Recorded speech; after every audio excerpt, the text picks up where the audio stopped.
Hi everybody, I'm Julie Pisani, Program Coordinator with the Regional District of Nanaimo's Drinking Water and Watershed Protection Program. Hi, I'm Lauren Keegan, the Monitoring Network Coordinator with the RDN's Drinking Water and Watershed Protection Program. And today we have a training video for you for the RDN's Community Watershed Monitoring Network.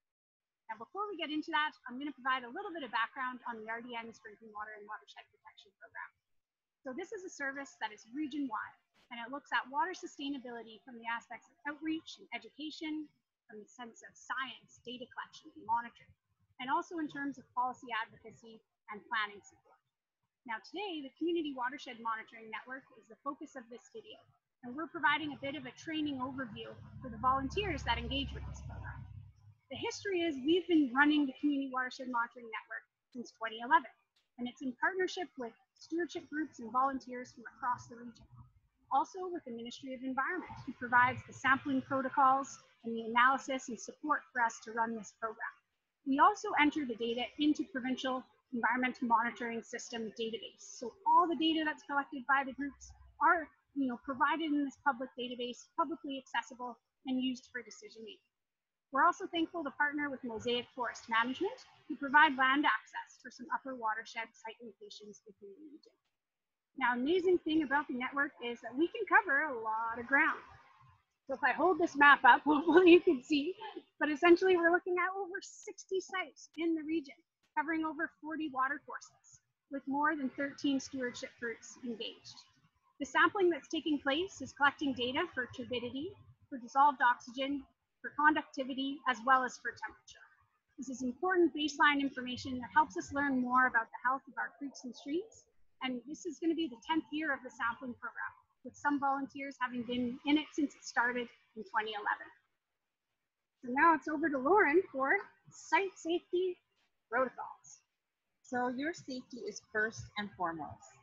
Upon arrival at the site, assess the site for any potential hazards, such as wet rocks that may be slippery, high winds that could cause branches or trees to fall down, or any other potential hazards that could cause injuries, such as broken glass.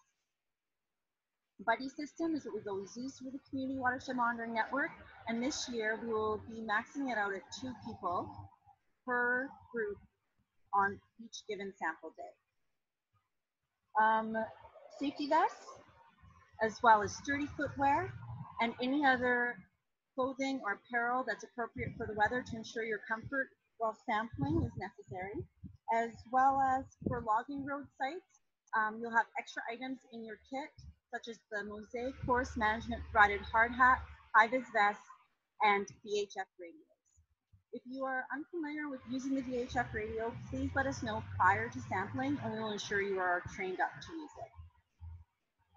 When arrival at your stream-side location, assess the physical characteristics of the sites, any changes since your last site visit, or any impacts that may be causing changes to the water quality, and record these in your field notes, as well as the current weather conditions. Your contact lead should be familiar with all of your sites. If you are unfamiliar with where your sites are located, please let us know and we will ensure that you are familiar before going out. So, signing out the equipment. To sign out the equipment, we have our equipment loan agreement sheet that your contact lead for your organization will fill out, and you will get a Community Watershed Monitoring Network kit. The kit will include a YSI Pro Plus meter that measures conductivity, temperature, and dissolved oxygen, as well as a Lamont 2020 turbidity meter that monitors or that samples for turbidity. You'll also have your calibration solutions, as well as air canister, Kim wipes, a log book to record all of your field notes into. If you're one of the groups that have agreed and gone through the training to use the iPad, you'll also receive an iPad in your kit to take the data and record the data. And lastly, you will have an information duotang.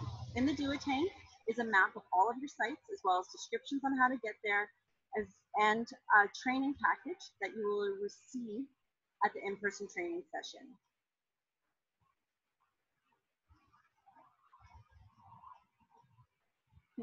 So equipment, storage, and care. So your equipment cannot be kept in direct sunlight when you are not sampling. So in between sampling weeks or in between sampling periods, It should be stored in a cool location that's a consistent temperature around 15 to 20 degrees, such as a storage closet or a heated garage. So now preparation for sampling on food. Thanks. So this is information for the day of, when you're getting all psyched up to go out in the field, get your boots in the creek and collect some data. So what you want to be prepared to do is make sure that your equipment is all charged up in terms of batteries.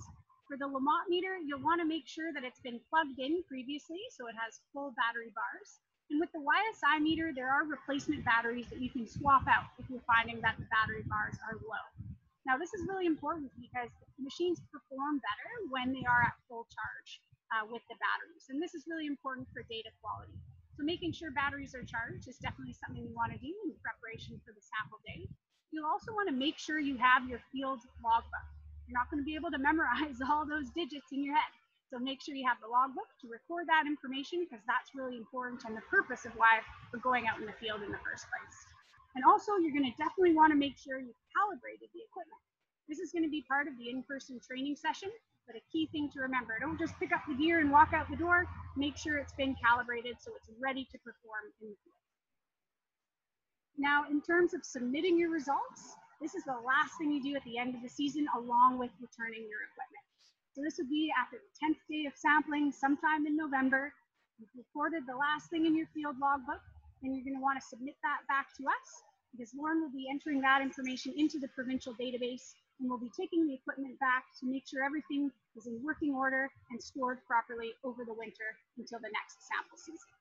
Now, it's also on offer if there are groups who are interested in continuing to sample for other projects and initiatives outside of the Community Watershed Monitoring Network sample period. And if you are going to want to continue to use the equipment, let us know, because we're happy to sign that out and provide that and make arrangements for you to do so. So what to expect in the upcoming in-person training sessions? So the in-person training sessions will be about half the time, so about 90 minutes this year than they have been in previous years. And they will focus in on how to calibrate the equipment, when to calibrate the equipment, and it will provide hands-on training for all of the volunteers this year. As well as we'll focus on in-stream sampling, so how to actually take the sample, the procedures and methodologies to use to ensure that we are collecting that data to the provincial protocols. Signing off that you have watched this video and understood all the materials, and it is mandatory before attending the in-person training session. So send me an email once you have to lfegan@rdn.bc.ca. Thank you very much. All right, thanks everybody for watching. We're going to see you out on the creeks, and we appreciate all your involvement for all these years. Thanks very much. We'll see you later.